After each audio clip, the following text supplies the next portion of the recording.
मलिक साहब 3 जलसे, पहले चारसदा में, फिर खैबर में, आज करक में, लेकिन जो उनकी बॉडी लैंग्वेज है, जुनैद अकबर साहब ने एग्जैक्टली क्या कहा, उन्होंने कहा है कि तैयारी पकड़े और इमरान खान जल्द कॉल देंगे और लातों के बूथ बातों को नहीं मांगते। ये वाली बॉडी लैंग्वेज और अल्फाज के साथ कैसी चीज़ें बेहतर होंगी जा रहे हैं? देखिए, पहली बात तो ये कि कॉल्स खान साहब कितनी दे चुके हैं, मुझे तो याद भी नहीं पड़ती कितनी कॉल्स हैं।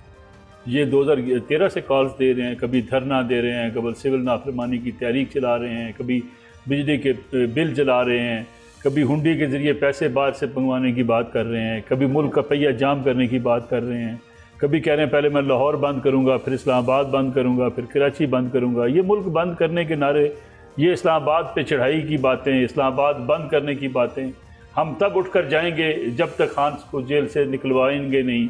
फिर इमरान खान हमारी रेड लाइन है, वो गिरफ्तार हुए तो हम इस मुल्क की ईंट से ईंट बजा देंगे, हम इस मुल्क में जनाब निज़ाम नहीं चलने देंगे। आपको सारे नारे याद हैं? ये सारे नारे मुझे ज़ुबानी याद हो चुकी हैं मेरे।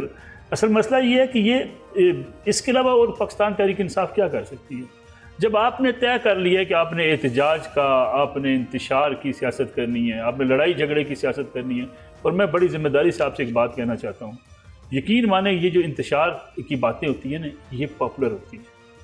ये किसी कौम में अगर आप हेट स्पीच करते हैं, हेट स्पीच हमेशा पॉपुलर होती है। इस पर आप पूरा 2-4 प्रोग्राम्स की सीरियल कर सकती हैं कि हेट स्पीच दुनिया में हर जगह पे पॉपुलर हुई है, खा वो मजहबी हेट स्पीच हो, खा वो सियासी हेट स्पीच हो।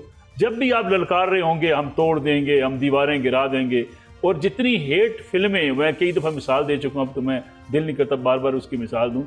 मौला जट फिल्म जब हमने लॉन्च की पाकिस्तान के अंदर, तो वो इतनी पॉपुलर थी कि लोग उस अंदाज को इख्तियार करने लगे थे कि जनाब लोगों ने हाथ में गंडासे पकड़ लिए थे, जो गले में तवीज़ डाल लिए थे, और सुल्तान राई और मुस्तफ़ा कुरैशी के स्टाइल में वो बातें बच्चे करने लगे थे। देन स्टेट डिसाइडेड कि ये फिल्म उतार दी जाए। वो फिल्म सिनेमाओं से उतारनी पड़ी पुलिस के जोर पे।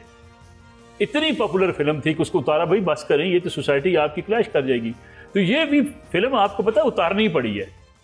ये फिल्म चल रही थी ना, ये फिल्म आपको उतारनी पड़ी। सियासी जमातें हमेशा देखिए उनमें कमजोरियां होंगी, कोताहियां होंगी। मैं कोई तराजू पकड़ के बात नहीं करता आज कि चलें जी पीपल्स पार्टी में ये खराबियां, नून में ये हैं, पीटीआई में ये होंगी खराबियां, लेकिन वो सियासी फैसले करती हैं। वो सियासी मैदान में रहती हैं, वो सियासी मैदान में आगे बढ़ती हैं। कहीं उन्हें चुप करना पड़ता है, कहीं आगे बढ़ना पड़ता है। ये नहीं हो सकता कि आप इनकलाब का तलवार लेके उठे और सियासी जमात भी हों, ये नहीं हो सकता। सब्सक्राइब करें और बेल दबाएं ताकि कोई खबर रह न जाए।